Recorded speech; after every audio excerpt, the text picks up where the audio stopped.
Hey everybody, it's Nate and Steph from EXPLORIST.life. We teach people how to build DIY campers. Welcome back to episode number 26 in our Ford Transit DIY camper van build series. In last week's episode, we installed floors in the van, and in this week's episode, we're going to be installing insulation. So let's get started.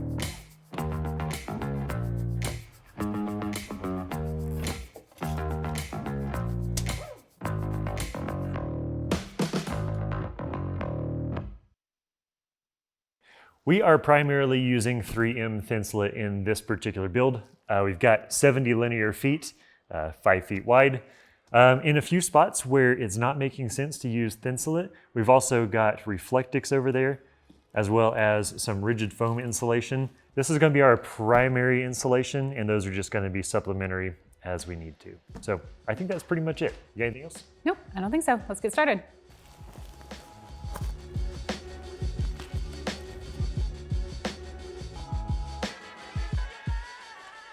To get started, we are going to insulate these ribs right here. Now these ribs are about 4 inches wide by 5 feet across. And so we're going to cut 4-inch strips and leave them the full 5-foot length. Now there are 5 ribs going towards the front of the van here. And so we're going to cut 5 of those strips. There's one.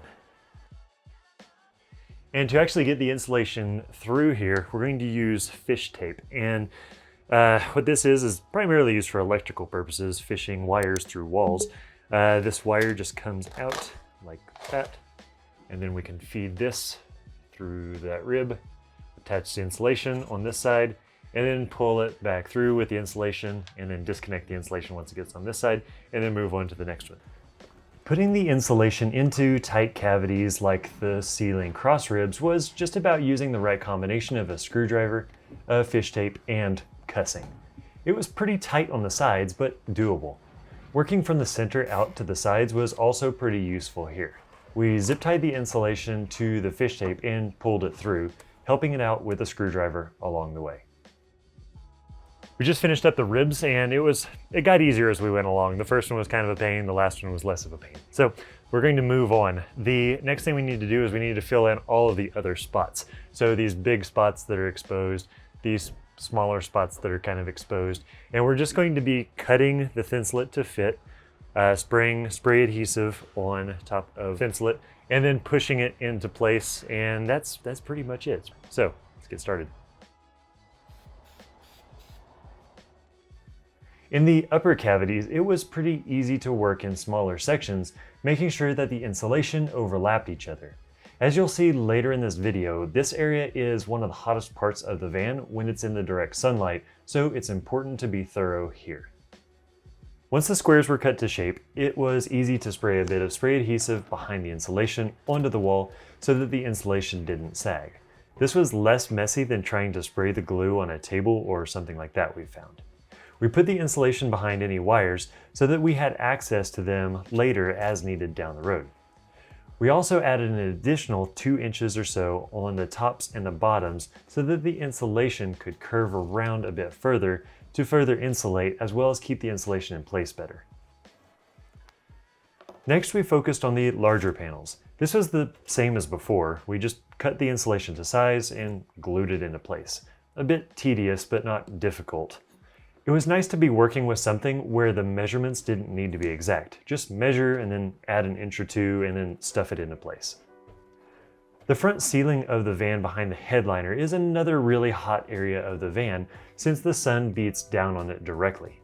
A lot of builders install this stuff with the black side to the inside of the van, but after spending a bit of time looking through the manufacturer's instructions, it appears that the direction doesn't really matter.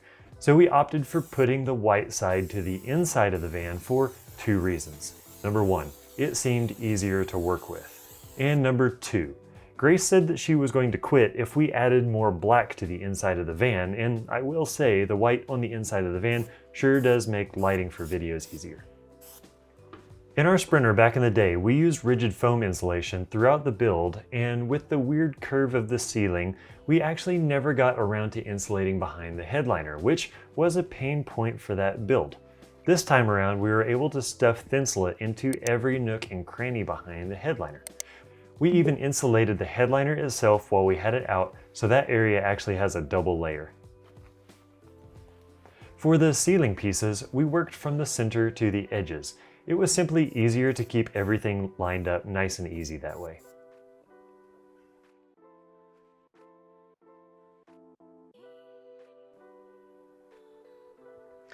Insulating the walls was the same thing as the ceiling for the most part. More cutting, more gluing, more patchwork.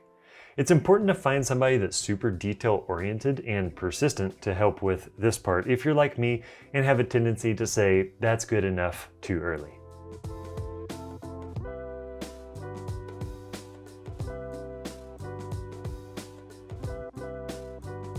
There is nearly no insulation behind the door panels, so we decided to add some for both thermal and sound insulation here.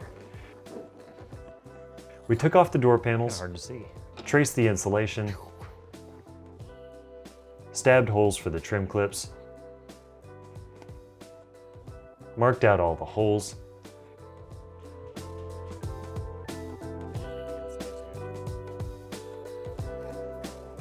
and then reconnected and reattached the door panel.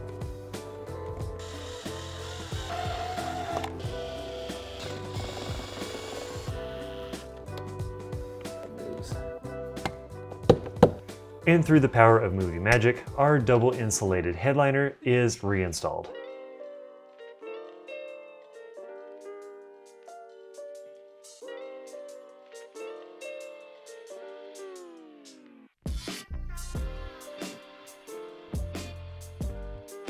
How about a little finished product tour of the insulation here? So, got all the insulation wrapped up. Got some furring strips up for a project we've already moved to, so stay tuned. But I think it's worked out pretty good. In here, we kind of overlapped everything the best we could in all of these spots. So right in here in particular, peel that back and you can see more insulation back behind this little piece back here. So there's a bit of overlap all throughout here.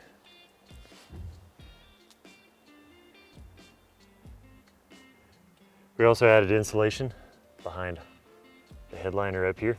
This kind of made it a little bit of a tight fit, trying to get the headliner back in, but with a little bit of persistence, we were able to get it back on. Same thing over here. So headliner's nice and insulated. That's nice. And that's pretty much it on the ceiling. We ended up just like cutting an X around the max air fan here. So these will just get folded back, folded back, folded back, and folded back. And that is pretty much how that works.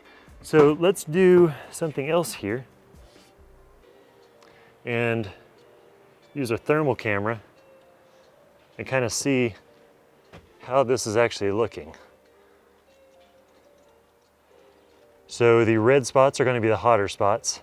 So as we're looking around, the black ring around the window is probably the hottest spot on this wall here, which is to be expected.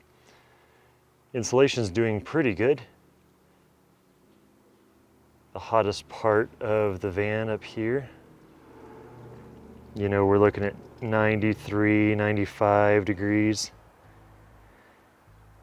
In this cavity right above the window, that's a spot that we haven't insulated just yet. We have to run one more wire through there, and so we left it. So you can see inside of there, there's one little spot that is registering 120 degrees, so pretty hot inside of there. So once we insulate it, it should be down about 90 degrees like we're seeing down there. Here's a fun angle as well.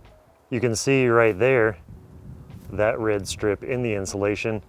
That's sort of where the headliner ends and where the roof rack begins.